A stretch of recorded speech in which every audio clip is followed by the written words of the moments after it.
Hey guys, welcome back. Welcome to my channel. My name is Jen. I am a woman in long-term recovery. I am also a CARC, a CRPA. I am a Narcan trainer and a whole bunch of other good stuff. So if you look in the description box down below, you will find a link to my Patreon, to my merchandise, to my Amazon wish list, which I use to help my local people with items that they are in need of. People who are, just struggling, people who are in the recovery community, and people who are newly released from incarceration and rehab. So today I am going to talk to you guys about a day in the life of an inmate. So Jared's here with me, so I'm sure you guys will hear him in the background. Lena, my cat, is sleeping on the floor like a little baby. A little potato puff. Yeah, she looks like a little potato. So, I have been incarcerated at every women's facility in New York State. That's what happens. So, I thought it would be interesting to go through with you guys and explain what it's like, the life of an inmate, pretty much. You know, what it's like, what we go through, our daily routine, and what time we get up, and what we have to do. So, as an inmate, unfortunately, one of the things that you have to do is you have to be counted throughout the day. So the first count is, in all the women's facilities that I've been at, it has been between 5 and 5:30 a.m. and it's called live body count. So for live body count, depending on where you lock in the facility, you have to either stand up or sit up in your bunk or move in some sort of way as the officer goes through and counts you. That's to make sure everybody is accounted for, no one has escaped, no one has whatever. Then after that, most people some facilities after live body count, you're allowed to wake up and you're allowed to use the bathroom and you're allowed to start to get ready for your day and take a shower. Some facilities you're not. So in men's facilities, can you? After a certain time, like you can, like they got, like, for the showers, there's certain times you can use it in the morning. Yeah, that's the way it is too. But so there's certain times during the night you're not allowed to use the bathroom. So once live body count happens, usually you're allowed to get up, you're allowed to go to the bathroom, and then you're allowed to, a lot of girls will stay up and plug their coffee in and start to get ready. And then I believe for all facilities, for all female facilities, at 6 a.m. the showers open. I don't know what it is for men. Something like that. I can't remember. Yeah, because, all right, so 6 a.m. showers open. And then so breakfast is usually between 7 and 7:30. They'll call the chow line for breakfast, and you have to be stated down. So stated down means green pants, green button-up shirt, state shoes or boots. Some facilities allow you to go to but some facilities allow you to go to the chow hall in your personal sneakers and stuff. Some facilities do not allow you to go like that. So you go, you do your breakfast and you come back, and then the first movement line is usually between 8 and 8:30. You probably see my shadow on the wall. Oh, that's Jared. Yeah, they did. I saw it. I didn't know what you were doing. So hi guys. So, between, 8 and 8:30, everybody gets going to their first program. And then you are at your program, first mod is usually from 8:30 to 11:30. 11:30 is usually a go back line. So what go back line means is they call movement and you go back to your area where you lock, like your dorm or your cell or wherever you're staying. You line up, you walk through the metal detector. Well, we're different. Because where I was, yeah, come over. You're I don't know how to turn this. Don't worry, I got this. Hold on, guys. Technical difficulties. Okay. Where I was, you line up, go through metal detector, and then you go back, and then you go to lunch. Then you go to shower, lunch. Oh, see, for us, you leave program. You go back to where you lock, you go back to your cell or your dorm. You lock in for count. You get counted. Yeah. And then you go, then they'll call movement for chow. You either stay on the unit and eat your lunch. I think for us, count was after lunch. Yeah, for us, count is before. And then once you come back from chow, you literally wait around you whatever for 10, 15 minutes. Wow. And then they call the next movement and then you go to afternoon program, or Okay, so for afternoon movement line, you either go to your program or you can go to like the yard or the gym, depending if you're not programmed. Because not everyone's not programmed all day long. People have different programs. Some people have 1 mod, some people have 2. Right, depending on what your programming looks like.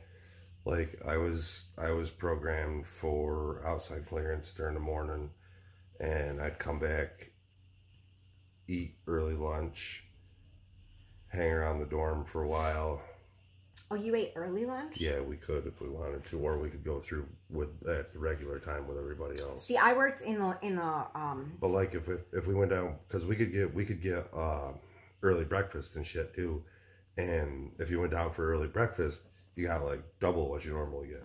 Oh, really? Yeah. See, I couldn't go to early breakfast, but I could go to early lunch because I worked in the state shop. So I did the laundry for the facility and gave out the uniforms, which was a great job because it was actually a side hustle, because I would know when all the zip up pants came in, like regular Dickie type pants.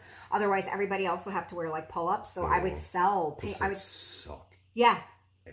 So I would sell pants like, you want a brand new pair of zip ups? Pack Newports all day.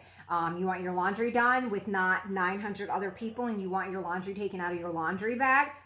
Sure, I'll do your laundry. Pack cigarettes a week. I used to smoke back then. We were coming back from doing garbage, and the fucking dryers in the state shop had plugged up, and the dryers were blowing fucking flames out. Oh my God. That didn't happen to us, thank God. But like, so how you do your laundry is you get like net bags, like garment bags, and you have to tie them up, and everyone's goes in a big, huge bag, and then they all get washed together. So you would pay me $10 a week, and I would do your laundry. I would take yours out separately. I would open your bag. It was like a hustle working in the state shop. So then after program was over, so you would go afternoon program. Mod was from like 1 something to 3:45. 3:45 would be go back. 3:45. 3:45 for us. 3:45 would be go back line.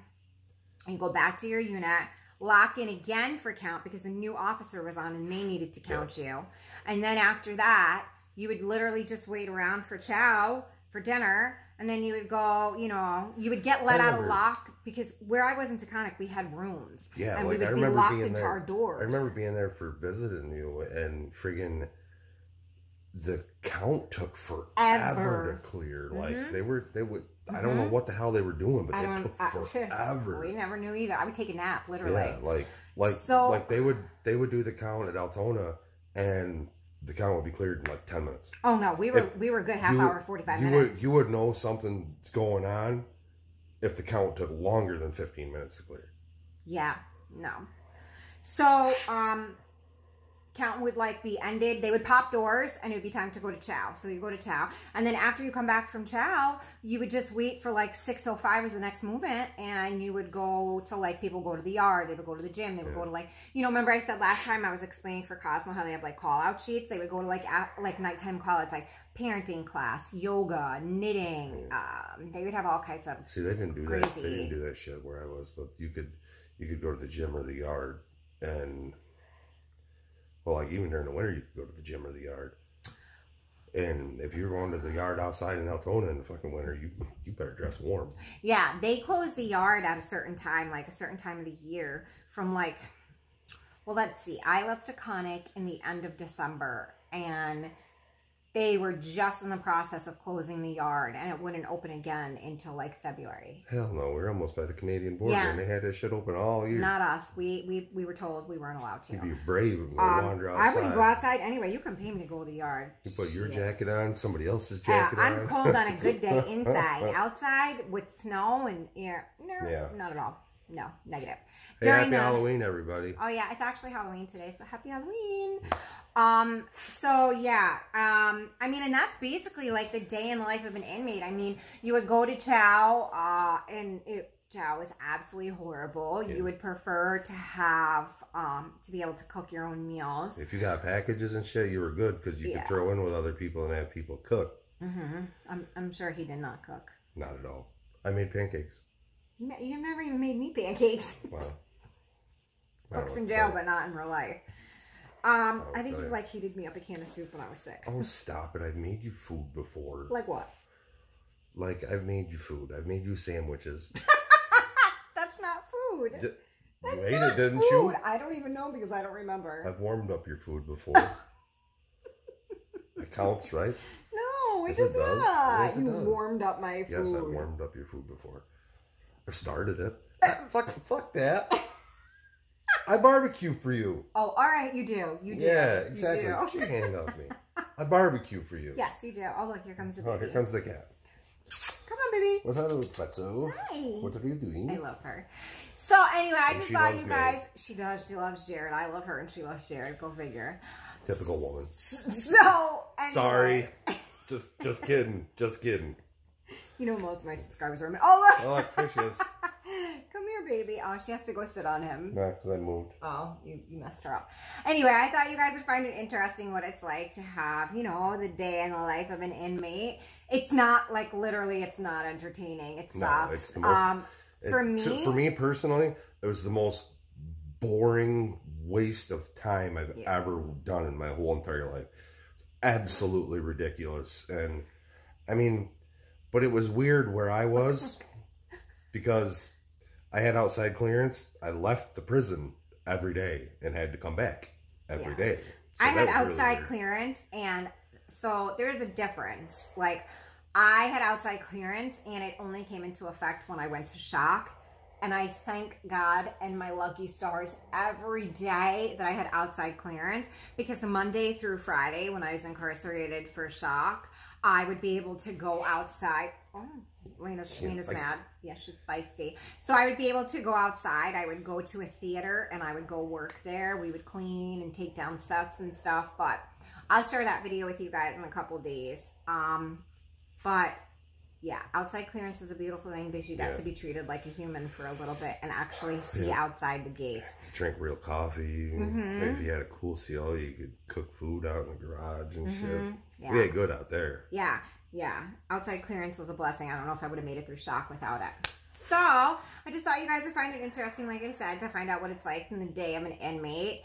And, yeah, it's nothing special. Trust me, you guys don't want to experience it. Yeah, I don't suggest it to anybody, even for a vacation. No, it's definitely not a vacation.